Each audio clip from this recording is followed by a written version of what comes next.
a candidates night here where we can ask some questions and you guys can tell us about yourselves. I think to start off, we'll give each of you an opportunity to introduce yourself. Tell us about you and your family, what you do, and how long you've been in Bolton, and any boards you've been on. I know John was on the planning board. Bill is currently on the select board and was previously on advisory. You may have other things to share with us. And then tell us why you would like to be on the select board for the next term. John, why don't you go first? Hello, I'm John Carlin, as Doug said, and I've been in Bolton since 2004, so 22 years. And when I moved to town, I was very, very busy. First, I had to get a part-time job along with my full-time job to make the stretch for the mortgage payments, and that only lasted 6 years until I started having kids. But in the meantime, I started getting involved in town boards, on planning board first as an associate member, and then later 2 full terms as a regular member. Most of that, I think, was with Doug.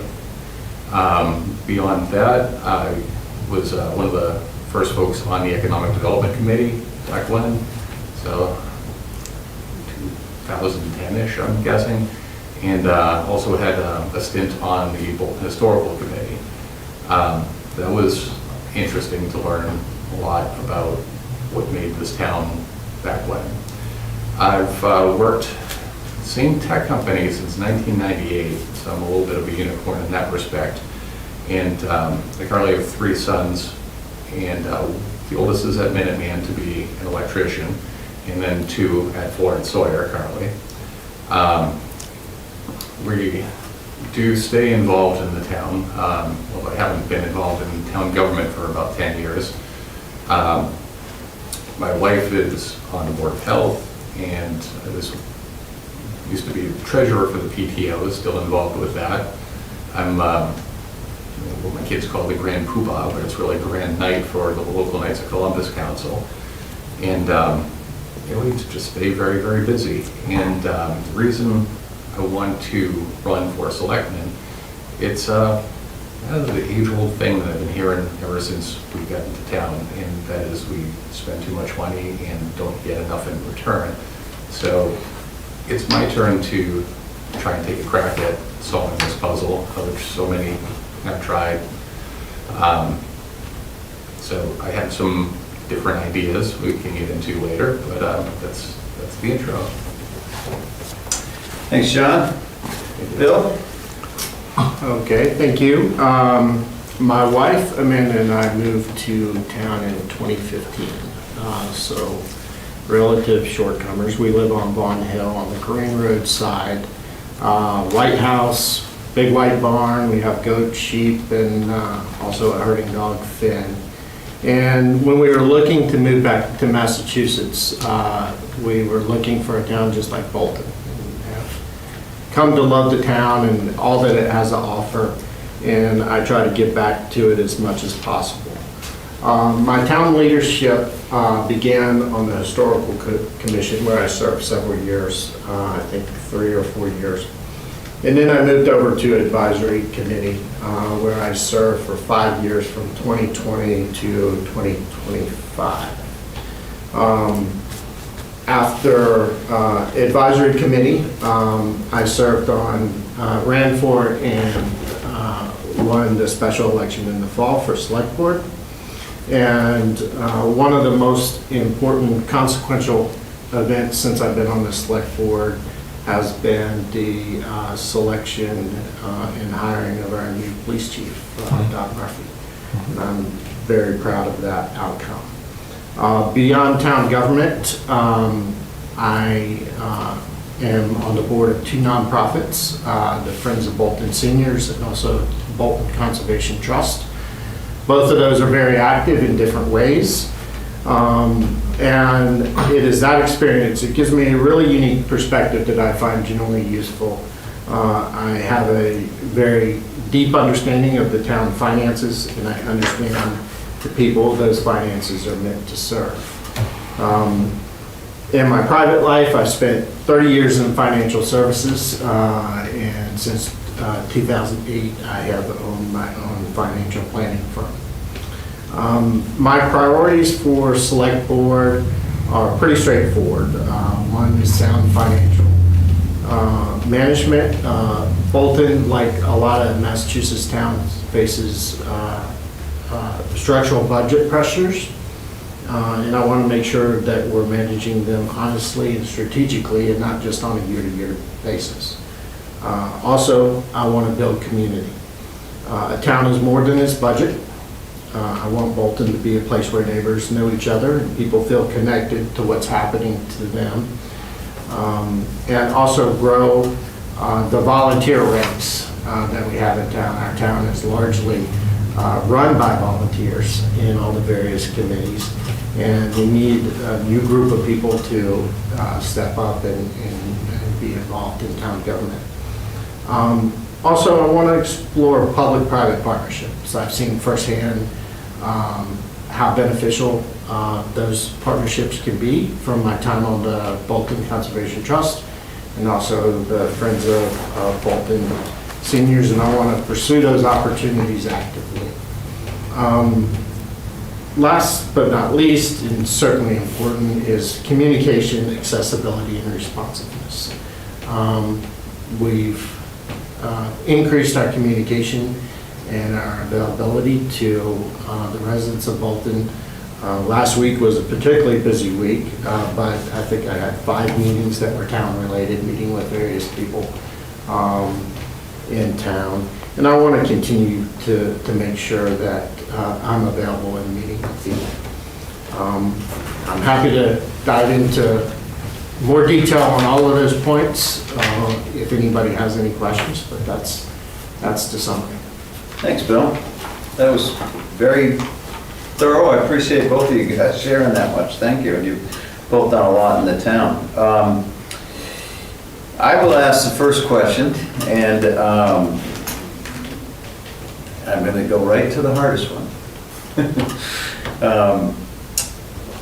I think one of the critical jobs of anyone on the Select Board in Bolton is to work each year on our annual budget and prepare the warrant and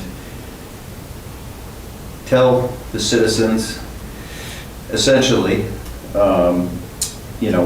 what it's going to cost to live in this town. And as we all know, it's an expensive town to live in. I mean, every town faces the same challenge. Cost of living goes up every year for all of the town employees. It's very easy to say we've done all we can do, there's nothing else we can do, we've turned over every stone. But you've got, I would say, a triple whammy that we've just kind of gone through, as we all know. We had a new high school that was approved, we had a budget override, and apparently, at least in my case, the assessment of our properties changed quite a bit in the past year. So everyone in Bolton is seeing a significantly higher tax bill, and probably more than what they've seen in the past. At least for me it was. So I would ask each one of you to spend some time explaining how you feel you could get involved, or how you already have, in dealing with the issue of the rising costs to live in this town.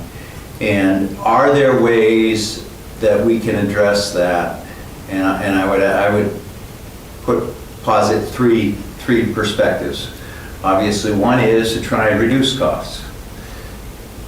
The second is to try to find new revenue sources.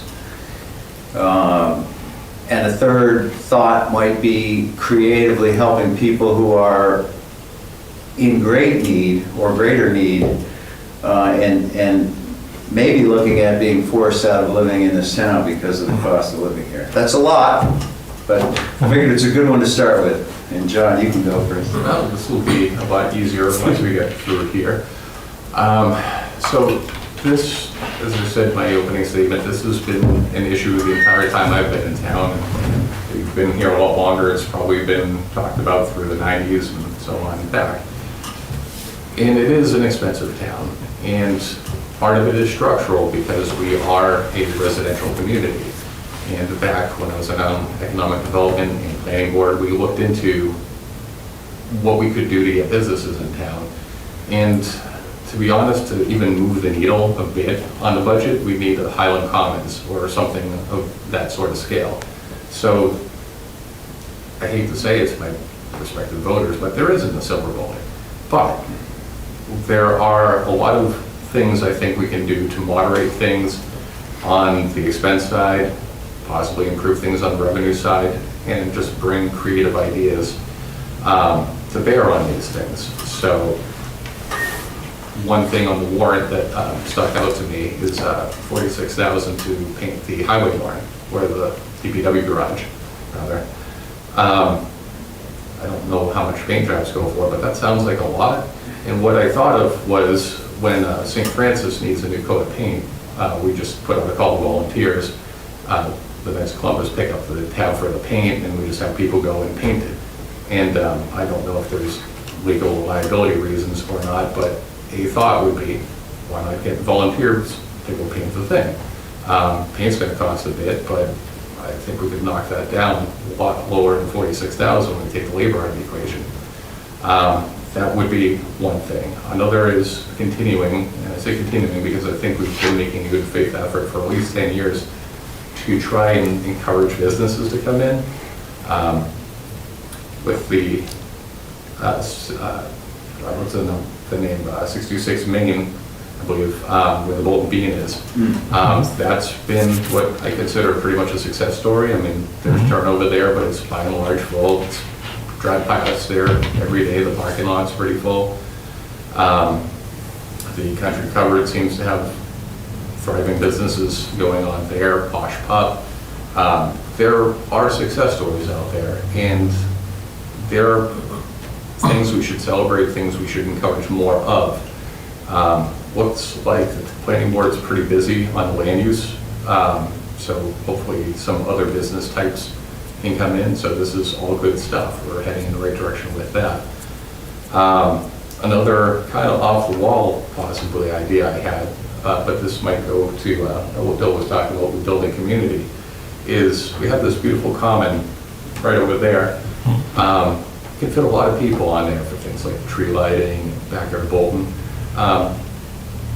And in fact, I encourage you to steal my idea if there's any merit in it, but a town cookout. So we could either do this like, voluntary donations, you come in, throw bucks in a hat or whatever, or just simply charge for food or whatever. But imagine that, 500 people walking around there, hot dogs, hamburgers, just chatting with the neighbors. I think it's a pretty excellent vision if we pick the right weather day to hold that on. So continuing on with creativity and coming up with different ideas.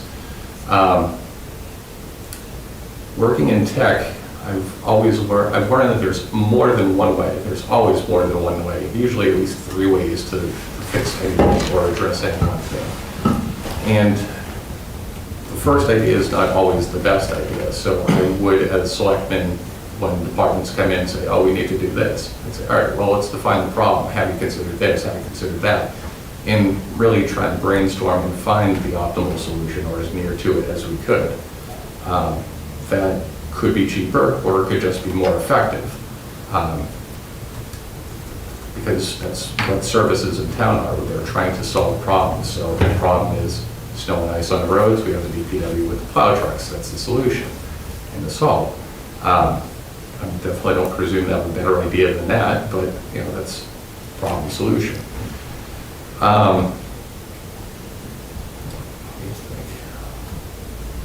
So as far as your 3 points, Doug, we can get more money, we can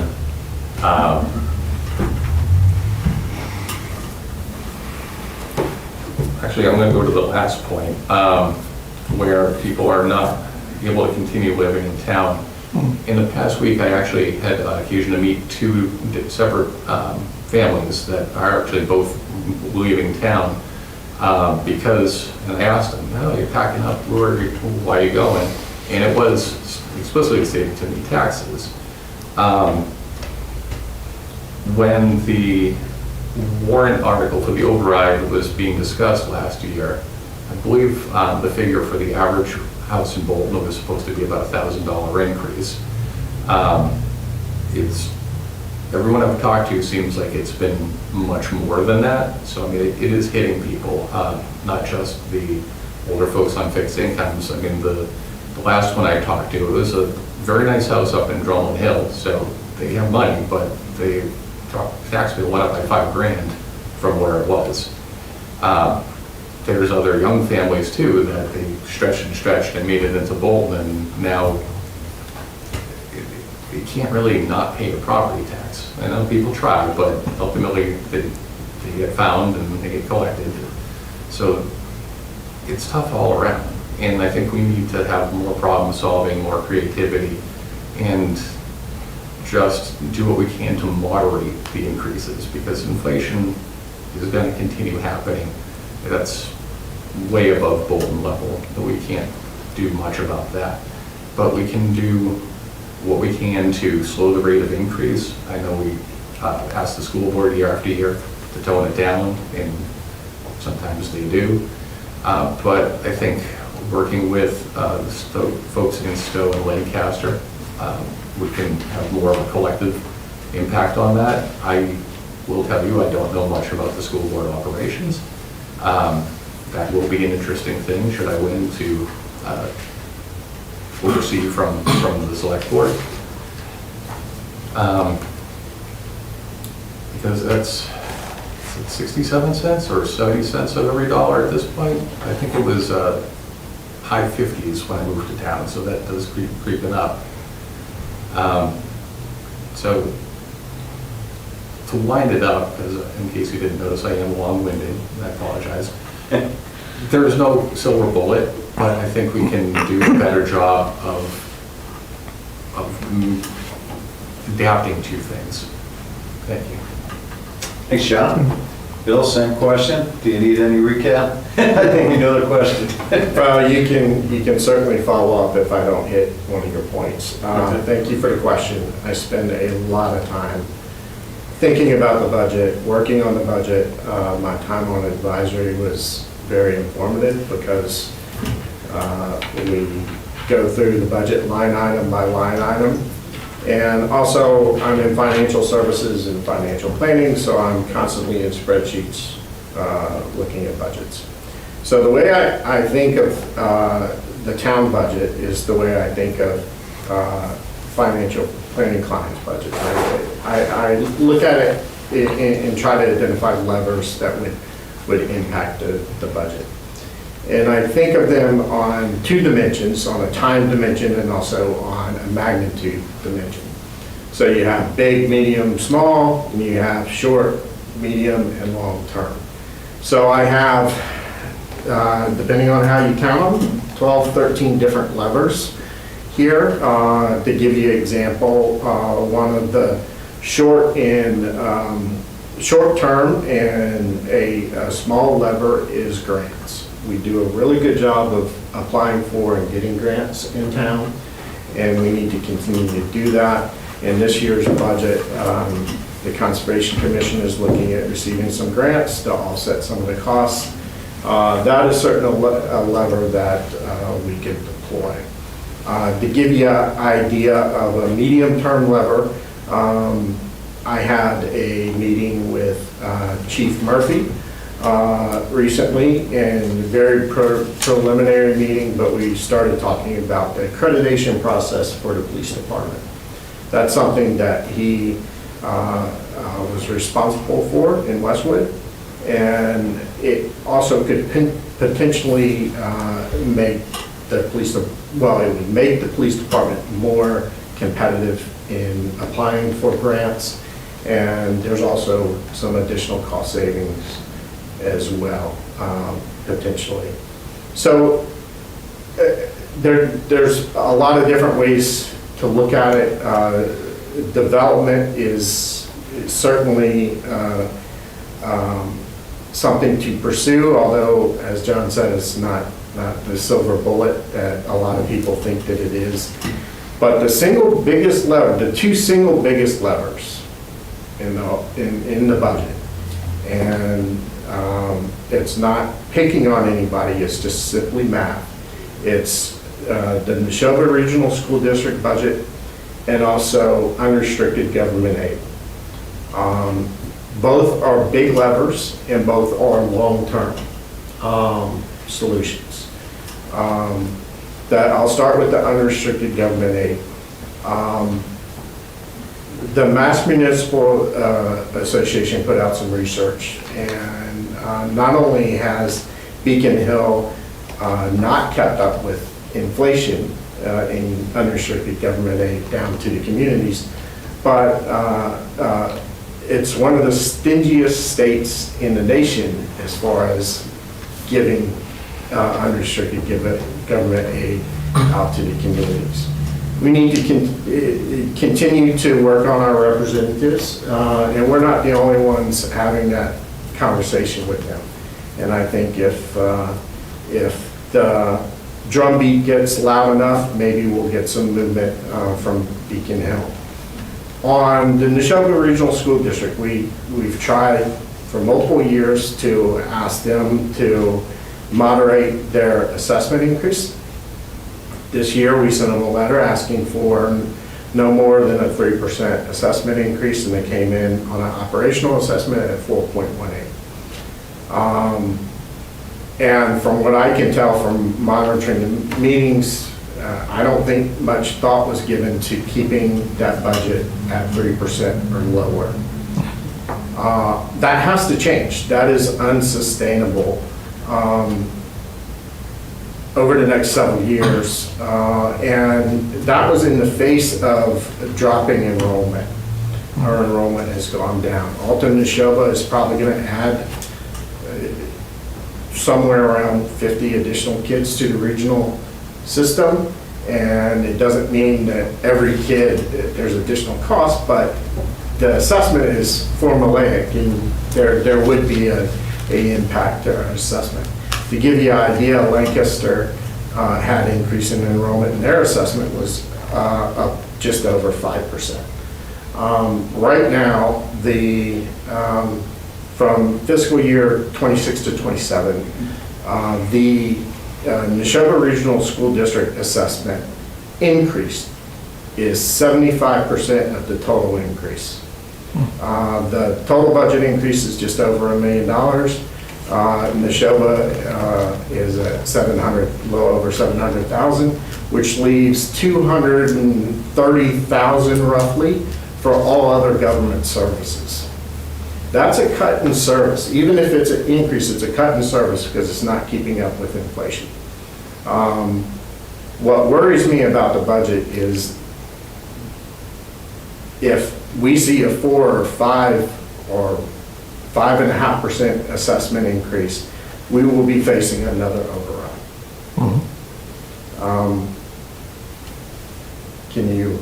Did I touch your 3 points? Or?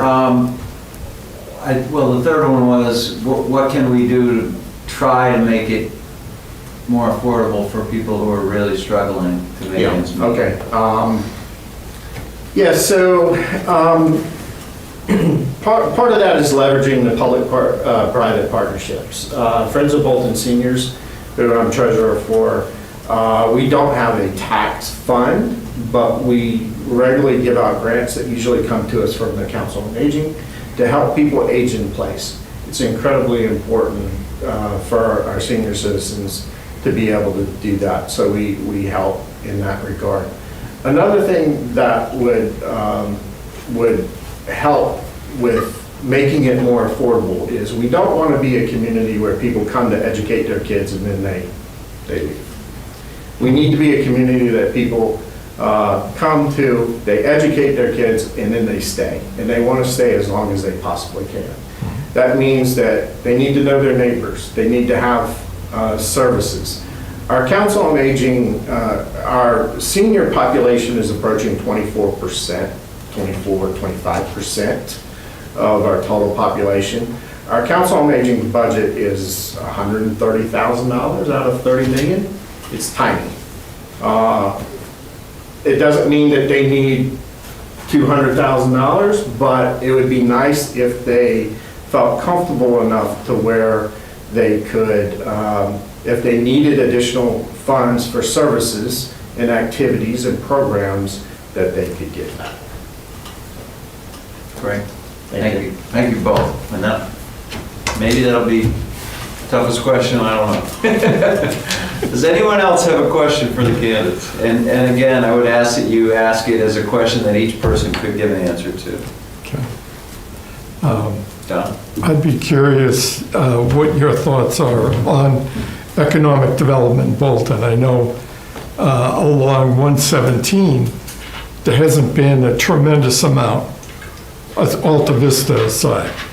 The Bolton Bean and stuff, that was a rebuild of a business that was there. I do know, for example, that next to the Country Cupboard, there was a development proposed at, there was a house there, and there was going to be a little strip mall put in and stuff. And that was a long time ago, and nothing's happened. Now, that may be an anomaly, but I don't know if there's more we can do to help businesses to come here and provide more. I know there's opportunities that I've heard in speaking with Kate, especially there's going to be a school coming in Stowe. A lot of opportunities for business along 117 on that side. I don't know what your thoughts are along those lines. I'm going to let Bill answer first this time, just alternate. Thank you. So smart development is one of my levers. It's a long-term lever because things don't happen overnight. One of the challenges that makes development to move the needle is that we have a unified tax rate. We don't have a different rate between residential and commercial. And we would not be able to have that different rate until we had far more commercial to make up the difference. So it's going to be taxed the same way as a home. However, I would like to see the economic development be more of a trade delegation. We have a very high medium income. We have young people, and we have older people in town. We have a very good demographic mix. I would like to see the economic development with the support of the select board going to developers and changing the story that I think exists out there that we would be adversarial to any type of development project. If we can change that, maybe we can have a Gibbet Hill, for example, which is jam-packed every time you go. And it is kind of like the saying from the movie, if you build it, they will come. I think that's the type of community we're in, and I think that a restaurant or another development, if it's in the right place, it will do well. And we need to support that, and we need to change that conversation. I thought it was brilliant. It was cheesy, but I thought it was brilliant that Stowe changed their name to Duncan for one day. Agreed. Because I learned about that watching the national news and not locally. So they were on the national news. That is changing that conversation. But that is that's a long-term lever, but it's certainly worth pursuing. We're not in a position where we can't pursue all these opportunities. Thanks, Bill. John? I remember that house that was there. I remember the fire department burning it down for training. And, that was a long time ago. I remember seeing preliminary plans back when I was on the planning board many years ago. I think it was going to be a restaurant and another business, just kind of front and back. A couple of little businesses. But yeah, nothing ever came of that. And then around that, more broadly, is a pretty large property called the Kane property, which over the years has been proposed as a hotel, as a supermarket, as a gas station. I don't know how many other things, but none of those obviously ever came to fruition either. We do have parcels out there. And kind of going along with one of the things that Bill was talking about, we need to encourage more. My wife's a CPA, and she does taxes for a lot of small businesses around here. There's tons of small businesses in town, but it's mostly like a home-based thing, like an interior design or something like that. And we need to encourage, wherever possible, to help these people scale up so that they can get storefronts, they can rent space. In the case of the interior designer, they need warehouse space. There's a lot of things that could be happening with the right sort of encouragement. We have a very educated population.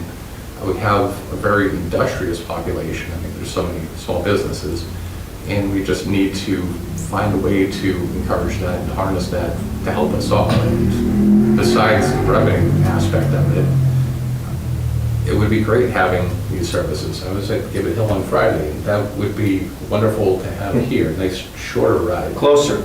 You probably had to get reservations. So it wasn't too bad, but yeah, we still have reservations. But that would be wonderful to have more of this around in terms of amenities. And when you go to these places, you see your neighbors and you have that community. And with more businesses, then the kids can get a job. My oldest is 16, so that's very much on my mind right now, trying to keep him busy this summer. So I Thanks. guess. Thank you both. Good question. Do we have any other questions? I have one, but it's not exactly the same for each, but it's related. Okay, phrase it as you would, Sure. so that they can each give an answer. Yeah, because it has And to Brian, do with... just introduce yourself. Sure. Brian Boyle, Sampson Road, current member of the Select Board. So my question is kind of about each of your approach to decision-making on the Select Board. So the question for John is, can you give an example of a specific decision or a specific vote that the Select Board has taken recently that you might have voted differently on, and maybe explain that? And the related question for Bill is, can you think of a specific issue where you thought about it one way before you were on the Select Board, and then on the Select Board, maybe you came to realize that there were things that weren't obvious before you were in the role, and your viewpoint maybe changed? So they're related questions. Yeah, sure. Good question. John? That's actually a tough one for me, Brian. I only went back a couple months through your agendas to look at, so I can't actually come up with an example where I would have voted differently than you guys had ultimately decided. Can you, just as a juxtaposition, you were on the planning board for quite a few years. Can you think of a situation there where you voted for or against something that maybe was a part of your conviction of what you're trying to do? Okay. Well, okay. So back when I was on planning board, we had initially come up with the, I forget what the exact term was, but it was basically the marijuana district. If we didn't define a cannabis district in town, the state presumed any place was fair game. So in order to put a control on that, you have to define a certain zoning district where that's an allowed use. And at the time, that was basically where Posh Pup is, that Atlantic Microwave, Future Electronics, that Industrial district. Industrial district, thank you, Doug. And ultimately, it came to Country Covered, which was not included at the time. So definitely a future planning board had disagreed with our initial judgment on where to put that, to expand that out, to make that more viable as a business. It definitely is a better location by the highway for any sort of retail place, no doubt.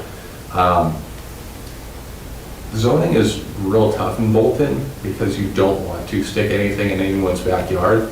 So the idea with the industrial district was that really like the farthest out and the farthest away from folks you can put it, rather than downtown, for instance, where it's much denser. And these are tough decisions, and there's legalities with spot zoning and things you have to consider, why you should put it here and you can't put it there, and you have to have like decent amount of parcels. You can't just pick one, or that's it. Actually, did we ever come up with an adult adult entertainment district, or is that still up there in the air? Because that's another thing. We find a little parcel that you can't build I on. don't recall it. We talked about that one That's a 20 good years one. ago. But same idea, if you don't define a district, conceivably it could go up in any sort of business, limited business. So it was always a balancing act to try and find something that you fulfill your commitment on, but causes the least harm / gives the greatest benefit to. Thanks. Thank you. Bill? So Brian, I'm going to try to stick as close to your question as possible, but there wasn't a vote involved, but I'll explain. So my biggest change from before I became on the select board is my thoughts and my approach to the Neshoba Regional School District. When I was on advisory, we were concerned about the budget, but I was on advisory, I was not as concerned as I am today. And the reason why there's no vote is because, as many people know, the select board doesn't vote on the Neshoba budget, we vote on the total town budget. However, I am the liaison, or was the liaison, I guess I still am, to the school committee. And after watching all the school meetings and studying their budget process and speaking with people who pay real close attention to their budget, I am more concerned about the impact of that budget on the town's budget than I was on advisory. So my tone has shifted, if that answers your question. Like I said, it's the single biggest issue facing our budget, and 4.5–5% assessment increases is unsustainable to the taxpayer. So, does that cover your question? I think that's a good answer. Yeah. I do. Any other questions? Do you either foresee a time when there'd be more meetings between the school committee and the select board?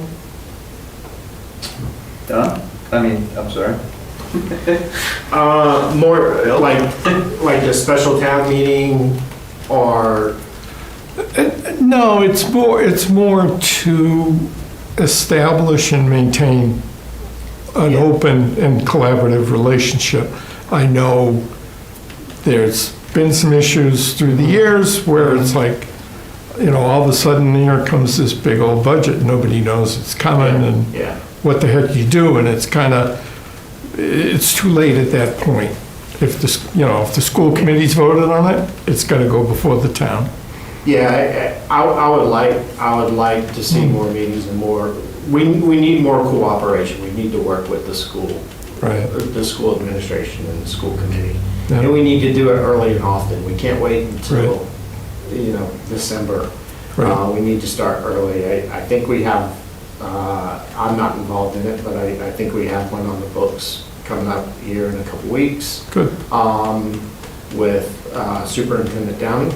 So we need more of that, and we need to just really, and I do think, especially after town meeting, I do think that our concern about the budget is being communicated to the school administration and also the school committee. I was really disappointed that nobody stepped up to run for the school committee, nor did anybody take out papers to run. So we'll see how that plays out. But to answer your question, I would love to see more meetings and tri-town meetings as well, although the last one we had didn't do much, but it was worth having, and we'll have another, because we need to have Lancaster and Stowe involved in this process as well. Right. Thanks. John? I agree wholeheartedly with Bill on we need to work together with Stowe and Lancaster both, because ultimately it's the taxpayers of these three towns that get the bill.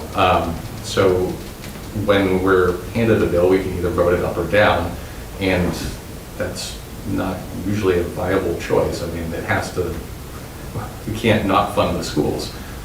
So getting involved with the schools much earlier in the process and having regular communication amongst the towns, because I can't imagine they're in drastically different fiscal boats.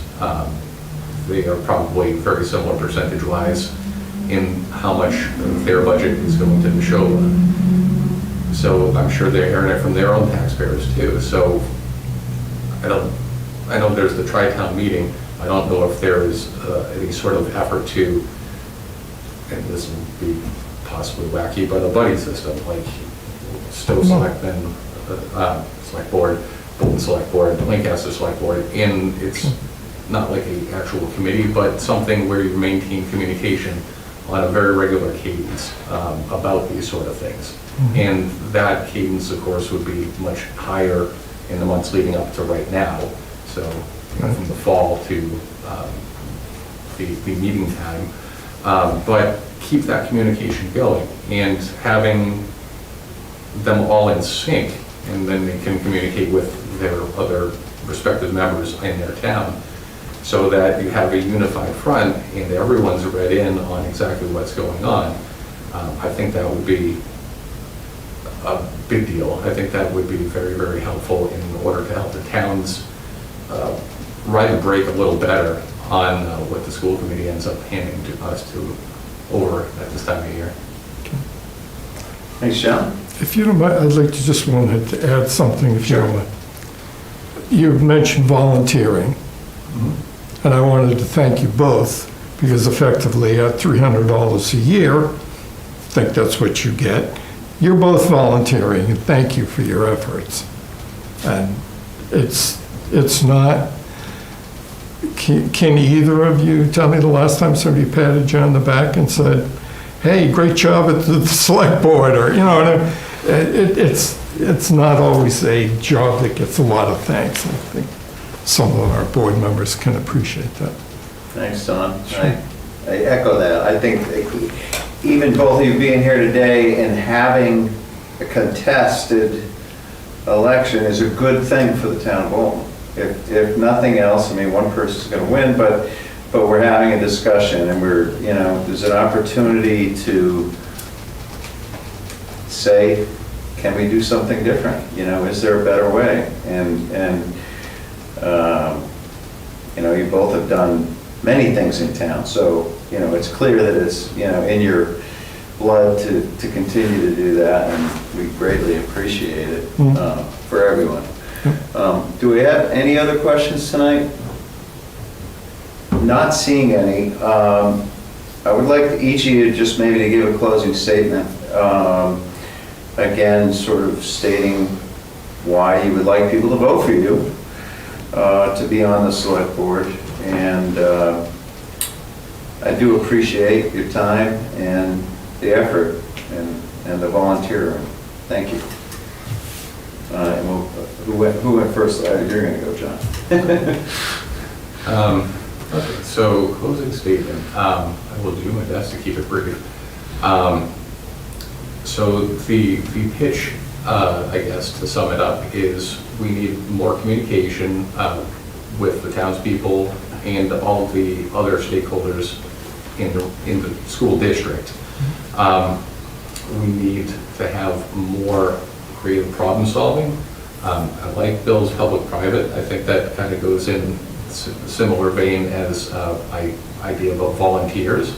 The town is run primarily by volunteers, and I think we can, frankly, amp that up. I mean, volunteering can be a commitment, but it doesn't have to be.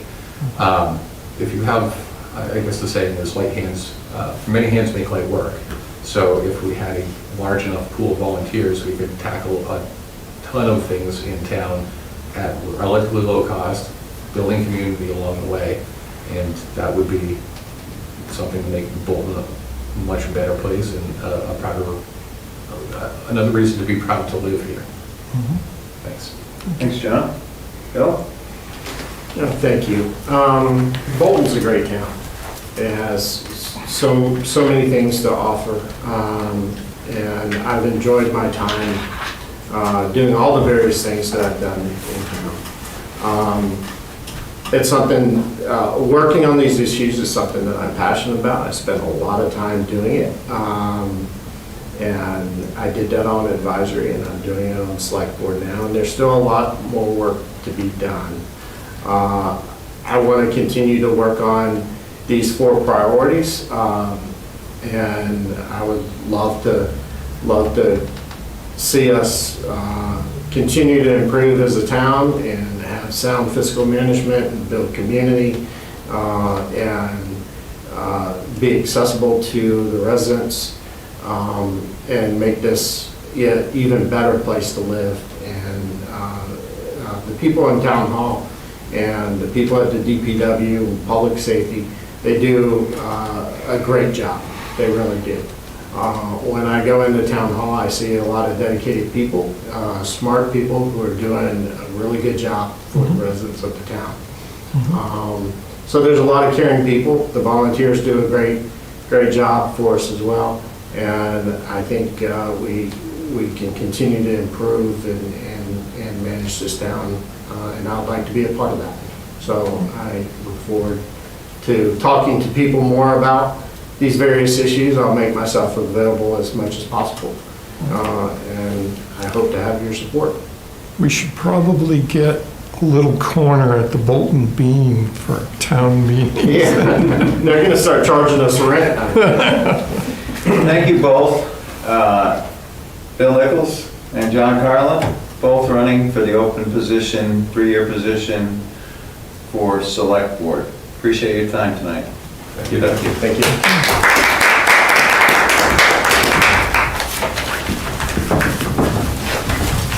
Thanks for coming in, everyone. Take it to the national stage. Come on. Camaraderie, My and shaking payroll hands and was- being nice and so on. Oh, gee. Explaining the YouTube thing to my 10-year-old, he's, you gotta be on TV, national TV. Yeah, where's the Not makeup exactly. artist? I don't, you